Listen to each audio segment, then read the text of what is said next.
এত মোটা কাজ কিন্তু ছোট পাথর দিয়ে ভাঙবে না। রাজগঞ্জের বিধায়ক খগেশ্বর রায়ের গাড়িতে হামলা, ভাঙলো গাড়ির কাঁচ। অল্পের জন্য প্রাণে বাঁচলেন বিধায়ক।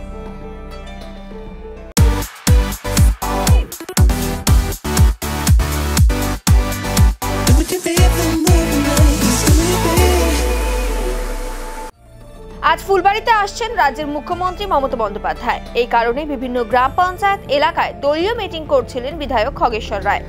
রবিবার রাতে রাজগঞ্জ ব্লকের সন্ন্যাসীকাটা গ্রাম পঞ্চায়েত এলাকায় মিটিং সেরে ফেরার পথে চেকরমারি এলাকায় তার গাড়িতে পাথর দিয়ে হামলা চালানো হয়। বিধায়কের সিটের পেছনে জানালার কাঁচ ভেঙে যায়। অল্পের জন্য রক্ষা পান তিনি। এই বিষয়ে বিধায়ক খগেশ্বর রায় জানান, সন্ন্যাসীকাটা গ্রাম পঞ্চায়েত এলাকায় সন্ধ্যা 7:30 নাগাদ মিটিং সেরে ফেরার পথে চেকরমারি এলাকায় গাড়িতে পাথর দিয়ে হামলা চালানো হয়। অল্পের জন্য প্রাণে বেঁচে গিয়েছি।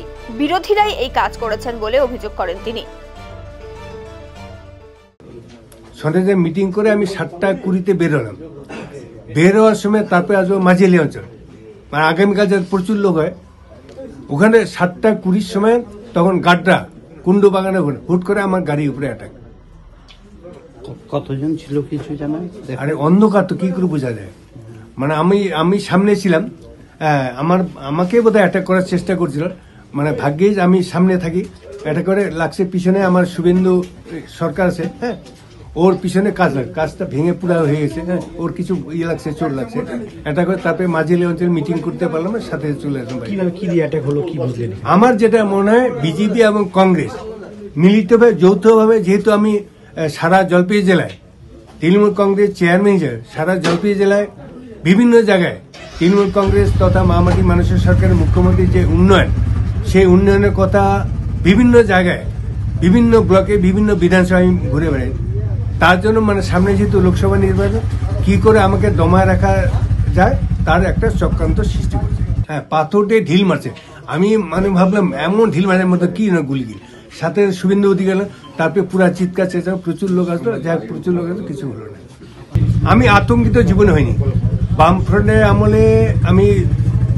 আমলে তখন কংগ্রেস কোথাও 83, 88 পঞ্চায়েত, তারপরে 98-এ প্রথম তৃণমূল কংগ্রেস ব্লক সভাপতি ছিলাম। 2001 সালে আমি ক্যান্ডিডেট, তারপরে 2006 সালে ক্যান্ডিডেট। তখন সিপিএম এর যে তাণ্ডব, আমি কোনোদিন ভয় পাইনি। আমাকে মারার জন্য এত চক্রান্ত করেছে। তারপর 2009 সালে দিদি আমাকে তৃতীয়বারের জন্য টিকিট দিয়েছে। 2009 সালে আমি রাজগঞ্জ বিধানসভায়, তখন ডাবগ্রাম ফুলবাড়ি বিধানসভা একটাই বিধানসভা ছিল, তখন এই এলাকার মানে আমাকে ভালোবাসে, প্রচুর মানুষের উপকার করি, তখন আমি ভয় পাইনি। সিপিএম এর আমলে ভয় পাইনি, বিজেপি আমলে ভয় পাইনি। আমি আতঙ্কে কোনো ভাবি না। আমি মানুষের কাজ করি, মানুষের পিছনে দাঁড়াবো, আমি ভয় পাই না।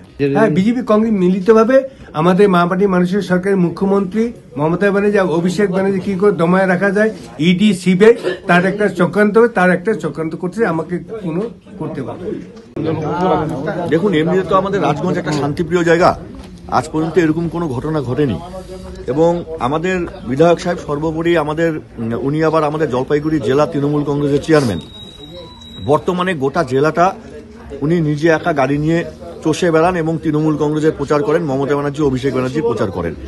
তো আজকে সন্ন্যাসীকাটা অঞ্চলে আমরা জানি একটা অশুভ আত্মা তো আছেই বিজেপি, সিপিএম এবং কংগ্রেসের।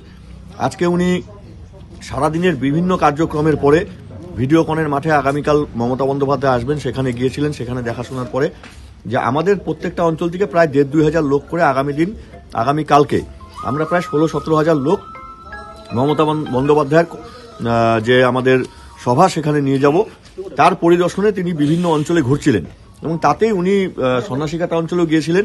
তিনি যখন ফিরছেন তখন সন্ধ্যাবেলা প্রায় 7:30, 7:30 বাজে। তখন অন্ধকারের মধ্যে ওনার উপরে অতর্কিত হামলা হয় এবং টার্গেটটা, আপনারা গাড়িটা দেখছেন, টার্গেটটা হয়তো ওনার সিটেই ছিল, কিন্তু যেহেতু গাড়িটা গতিতে ছিল, ওনার ঠিক পিছনে যেখানে ওনার সিকিউরিটি এবং ওনার পিএ বসেছিলেন, সেই জানলার মধ্যে যেই জিনিস দিয়ে আঘাত আনা হয় সেটা লাগে এবং কাজটা যেভাবে ভেঙে গেছে, তাতে আমরা আতঙ্কিত যে আজকে যে বিরোধী যে ঘোট যাই বলুন, তারা যেভাবে চেষ্টা করছে তৃণমূল কংগ্রেসকে দমিয়ে রাখার, সেটা ওনারা পারবে না। আমাদের মাননীয় বিধায়ক সাহেব তিনি মানুষের মনে বিরাজ করেন, মানুষের মাঝে বিরাজ করেন, মানুষের জন্য কাজ করেন। এভাবে তৃণমূল কংগ্রেসকে ভয় দেখানো যাবে না, থামিয়ে রাখা যাবে না। তো আমরা খবরটা পেয়ে আমরা একটু বাইরে ছিলাম, আমরা খবরটা পেয়ে দৌড়ে এসেছি আমাদের মাননীয় বিধায়ক সাহেবের বাড়িতে এবং এই বিষয়ের আমরা প্রচন্ডভাবে প্রতিবাদ জানাই, তীব্র ধিক্কার জানাই।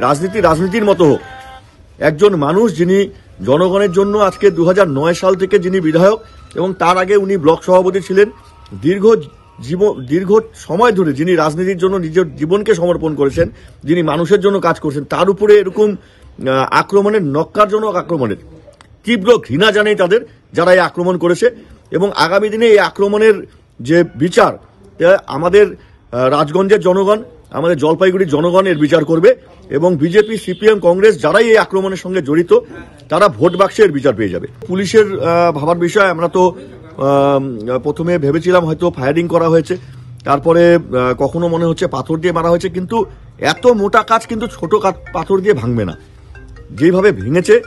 এবার জানি না কি দিয়ে আক্রমণ করা হয়েছে। ওনার যিনি সিকিউরিটি ছিলেন সঙ্গে সঙ্গে নেমে তার যে সার্চ লাইট আছে সেটা নিয়ে চেষ্টাও করেছিল, কিন্তু অন্ধকারের মধ্যে চা বাগানের একদম নির্জন এলাকা, তারা কোথায় পালিয়ে গিয়েছে তাদের ধরা হয়নি। আমার সঙ্গে আইসি সাহেবেরও কথা হলো, ওনারাও চেষ্টা করছেন যে বিষয়টা কিভাবে হলো সেটা দেখার। এবং আগামীকাল আপনারা জানেন মমতা বন্দ্যোপাধ্যায় আসছেন এবং আমাদের এই জলপাইগুড়ি জেলার প্রচুর মানুষ কালকে প্রচুর সুবিধা পাবেন, তার জন্য কাতারে কাতারে মানুষ কালকে মমতা বন্দ্যোপাধ্যায় সভায় যাবেন। এটা বিরোধীদের কাছে একটা দুশ্চিন্তার বিষয় হয়ে গেছে।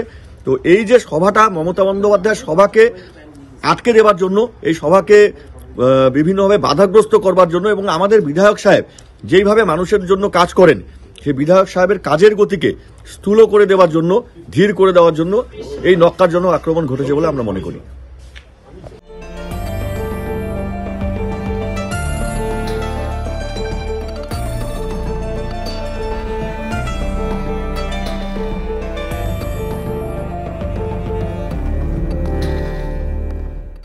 पचास 50,000 लोगों को अपनी मंजिल से है जोड़ा। नई उत्साह के साथ आए हैं फिर से थामने आपका हाथ। श्री शांति होंडा।